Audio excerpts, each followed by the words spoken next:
Halo Indonesia, salam hormat, salam NKRI.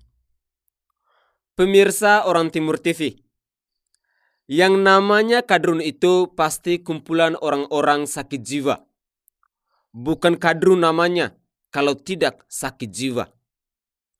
Sudah banyak hal-hal nyeleneh atau bego murakab yang telah dilakukan dan dipaksakan. Mulai dari jualan khilafah hingga kencing onta. Namun, yang paling menonjol adalah doyan menyalahkan pemerintah dan juga gemar menghina Presiden Joko Widodo. Maka jangan heran kalau orang yang waras akan menilai bahwa kelompok kadrun adalah manusia-manusia sakit jiwa memang. Nah, kejadian di Sri Lanka pun para kadrun itu berusaha untuk membuat narasi agar rakyat percaya bahwa nasib NKRI ini akan sama dengan Sri Lanka.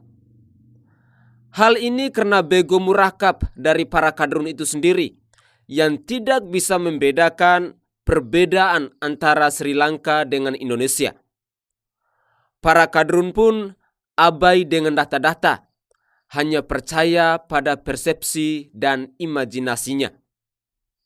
Intinya, para kadrun itu pesimis. Karena itulah, mereka berkelakuan sinis dan sadis. Gaya berbicara ke media pun banyak seenak jidat dan semanis udelnya mereka. Agama pun diobok-obok demi sawatnya. Di DKI, para kadrun telah mengangkat seorang gak benar yang katanya adalah seiman.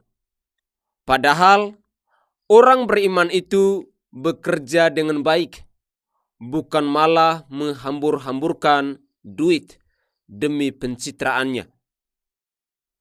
Pemirsa Orang Timur TV, warga Jakarta yang miskin dikabarkan makin bertambah di era kepemimpinan Anies Rashid Baswedan ini.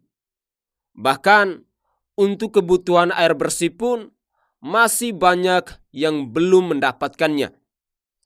Padahal anggaran di DKI Jakarta ini sangat besar sekali.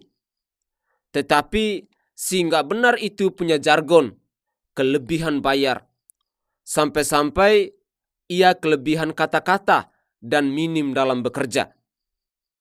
Bayangkan, soal naturalisasi dan normalisasi dipermasalahkan sehingga warga tidak mendapatkan manfaat dari kelakuannya itu, sehingga tidak dikerjakan. Nanti setelah digugat warga soal mengeruk kali, baru dia mau mengerjakannya. Jadi sebenarnya yang selalu gonggong untuk merusak negara itu adalah para kadrun.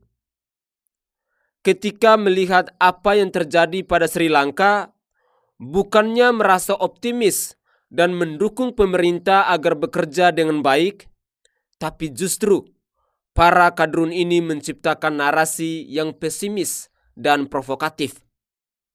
Tentu, para kadrun ini berharap agar bisa timbul kekacauan seperti waktu demo 212 atau 411 itu. Belum lagi kasus-kasus yang memanfaatkan sentimen agama. Kadrun tentu sangat lihai untuk memainkan peran ini. Dan istilah penistaan agama pun terus bergulir hanya gara-gara kadrunlah yang memulainya. Pemirsa Orang Timur TV, kadrun itu memang selalu memaksakan diri agar semua rakyat Indonesia seperti dirinya yang bego murakab itu. Tentu saja, orang yang masih waras tidak maulah dibekukan otaknya gara-gara doktrin agama ala kadrun. Negara ini pun tidak akan maju-maju jika semua rakyatnya sudah menjadi kadrun. Tidak salah kalau kadrun yang berharap Indonesia akan seperti Sri Lanka adalah orang-orang yang sakit jiwa sudah secara akut. Padahal mereka juga tinggal dan menikmati segala fasilitas dan kemudahan di negeri ini. Tetapi Lagi-lagi mereka tidak pernah bersyukur. Padahal dalam ajaran agama itu ada amalan atau bagaimana hidup bersyukur sehingga bisa bahagia. Jika Kadrun tidak pernah mau bahagia, maka Kadrun sendirilah yang akan menciptakan kekacauan dalam dirinya atau dalam pikirannya.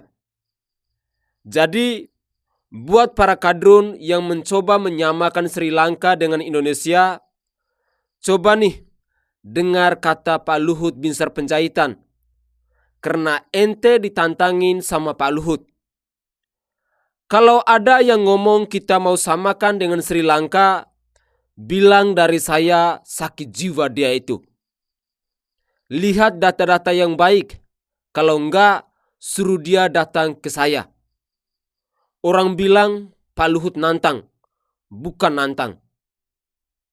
Begitulah kata Pak Luhut dalam konferensi pers Rakornas DPSP 2022 di Hotel Mandarin Oriental, Jakarta Pusat pada hari Jumat 15 Juli 2022. Begitulah kira-kira cara pandang dari Orang Timur TV. Dan semoga para Kadrun lekas sembuh dari sakit jiwa.